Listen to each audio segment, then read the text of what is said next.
Kanina sinabi nyo there were 7 people dun sa inyong self-described death squad. Ano po yung mga pangalan nila at paki-describe yung structure ng organization na sinet up nyo, yung death squad na iyon? Yung death squad ko, ang death squad ko, ma'am, is, of course, it is organized. Hanggang dyan lang. Ano po yung structure ng organization na iyon? Against criminals. Hindi po, yun yung task siguro na binigay nyo. Pero anong structure ng death squad niya iyon? Structure against crime and criminals. Ibig sabihin, ano po yung setup? At sino yung 7 yon na miyembro ng death squad Fight nyo? crime. No sir, yung pangalan nung sabi nyo, 7 tao na nasa death squad nyo. Mukhang patay naman sila lahat, ma'am. It's okay sir, ano pong mga pangalan nila? You know, when I was mayor, it's about 43. I am now 73. For the life of me, I cannot remember the name. And ano po yung structure nung 7 yon? Merong bang team leader, may 2 tenyente, then may 4 pa na tao? Ano po yung structure ng organization na iyon? I said I am 73 years old. Hindi ko nga alam kung bakit nandito ako kaharap mo. Sir, I'm sure alam nyo kung bakit kayo nandito. In fact, kayo po yung nagsalita ng pinakamarami sa resource persons. Well, May reward po ba yung 7 iyon sa death squad nyo? Again, ma'am?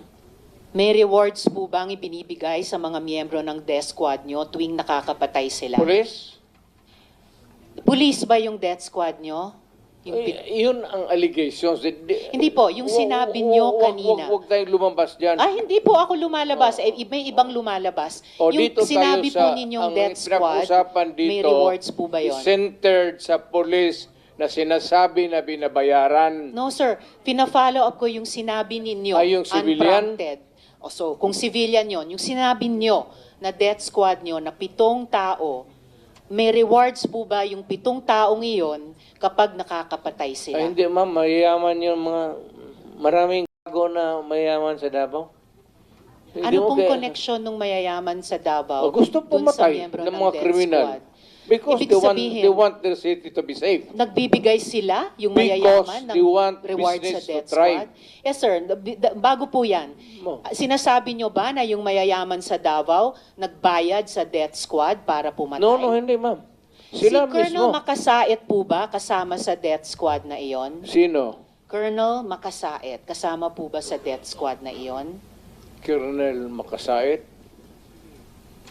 Ma'am, alam mo sa totoo lang, mahabang istorya to. It's okay sir, maikli lang sana Pero kung ang sagot. problema, ma'am, patay na yung tao. Si Colonel Makasait ay patay na. Ayaw kung marami.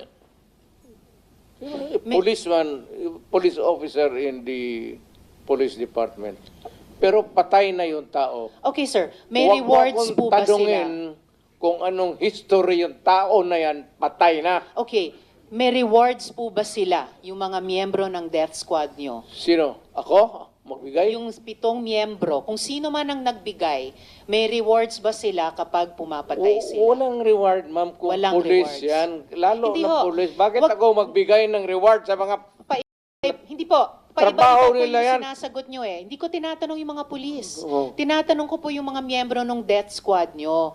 Ah, Binabayaran ba sila kapag nakakapatay sila? wala. Wala. Okay.